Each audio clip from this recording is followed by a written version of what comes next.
বিসমিল্লাহির রহমানির রহিম। আসসালামু আলাইকুম ভিউয়ার্স। আমার মা কিচেনে আপনাদের সবাইকে স্বাগতম। চলে এলাম নতুন একটি দুর্দান্ত স্বাদের ইউনিক রেসিপি নিয়ে।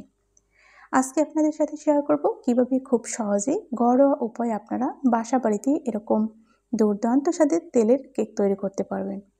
একদমই সহজ উপায়, স্বল্প উপকরণে। তো আপনারা রেসিপিটি দেখার শুরুতে অবশ্যই একটি লাইক দিয়ে ভিডিওটি কন্টিনিউ করবেন। এই দুর্দান্ত স্বাদের কেক তৈরি করার জন্য প্রথমে আমি এখানে একটি মিক্সিং বলে একটি ডিম নিয়েছি। এখন আমি এখানে দিয়ে দিচ্ছি হাফ কাপ পরিমাণে চিনি। দেখতে পাচ্ছেন আমি কিন্তু চিনিটা গুঁড়ো করে নিয়েছি। দিয়ে দিচ্ছি স্বাদ মতো লবণ। চিনিটা অবশ্যই গুঁড়ো করে নেওয়ার চেষ্টা করবেন। দিয়ে দিচ্ছি এখানে আমি 1 চামচ পরিমাণে রান্নার রেগুলার সয়াবিন তেল। এখন আমি একটি চামচ দিয়ে ভালো করে নেড়েচেড়ে এটাকে বিট করে নেব 2 থেকে 3 মিনিট পর্যন্ত। যখন দেখতে পাবেন এরকম খুব সুন্দর বিট করা হয়ে গিয়েছে, তখন ওই মুহূর্তে অ্যাড করে দেবেন শুকনো উপকরণ। এখানে আমি দিয়ে দিচ্ছি হাফ কাপ পরিমাণে ময়দা। টোটাল আমি 1 কাপ পরিমাণে ময়দা ব্যবহার করব। তো এখানে আমি অর্ধেকটা এখন ব্যবহার করেছি, অর্ধেকটা পরে ব্যবহার করব। দিয়ে দিচ্ছি হাফ চামচ পরিমাণে বেকিং পাউডার। এখন একটি চামচের সাহায্যে এটাকে ভালো করে নেড়েচেড়ে নেব। যখন এইরকম মেশানো হয়ে যাবে, ঠিক ওই মুহূর্তে আমি বাকি ময়দাটুকু দিয়ে নিচ্ছি। আপনারা চেষ্টা করবেন এভাবে 2 বারে ময়দাটা মিক্সড করার জন্য, তাহলে অবশ্যই কিন্তু কেকটা অনেক বেশি সফট এবং স্পঞ্জি হবে।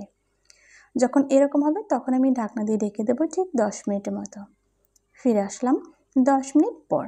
তো ঢাকনাটা সরিয়ে দেখতে পাচ্ছেন পুরো কিন্তু ডোটা অনেকটাই সেট হয়ে গিয়েছে।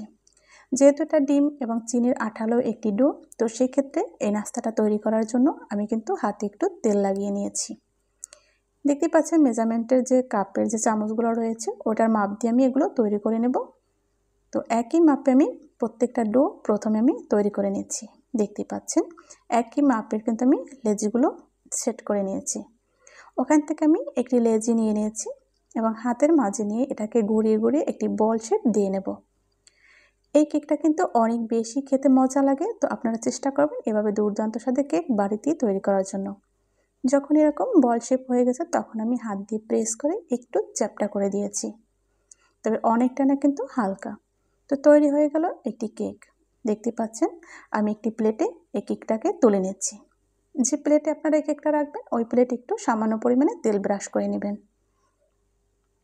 একই প্রসেসে আমি প্রত্যেকটা কেক তৈরি করে নিচ্ছি। তো আপনাদের সুবিধার্থে আমি আরও একটি তৈরি করে দেখিয়ে দিচ্ছি। যদি ভিডিওটা এতটুকু ভালো লেগে থাকে আপনাদের কাছে, অবশ্যই লাইক, কমেন্ট, শেয়ার করতে একদমই ভুল করবেন না। আর আপনারা অবশ্যই চ্যানেলের সাথে যুক্ত হয়ে থাকবেন চ্যানেলটি সাবস্ক্রাইব করে।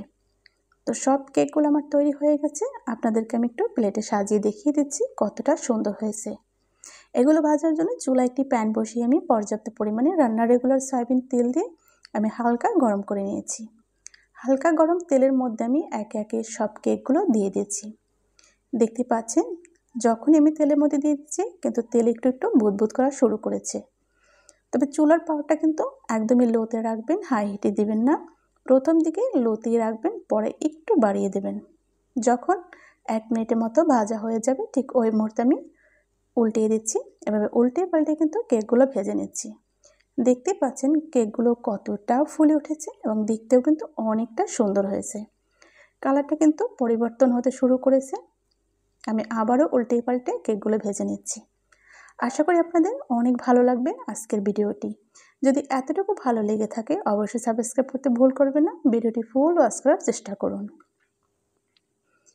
কেকগুলো কিন্তু অনেক ফুলেছে, তাই উপর থেকে ফেটে যাচ্ছে, দেখতেই পাচ্ছেন।